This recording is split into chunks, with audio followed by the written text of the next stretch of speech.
Hello guys, in this video I'm going to talk about how to deposit USDT in your Coinbase wallet. So to deposit USDT in your Coinbase wallet is pretty simple. Open up your Coinbase right here and look for your USDT basically. So once you have located USDT, all you have to do to deposit into this is press the receive button.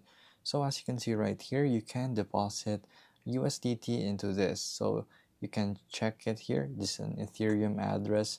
So this is ERC20 of course. So make sure you're in the right network of course, or else this will fail. So you can scan the QR code right here or copy it right here, and you can share it to someone who you would like to get or receive a USDT transaction from basically. And it's just that simple. So there you go guys. That is how you deposit your USDT into this Coinbase wallet. If this video was helpful, please hit the like button and don't forget to subscribe.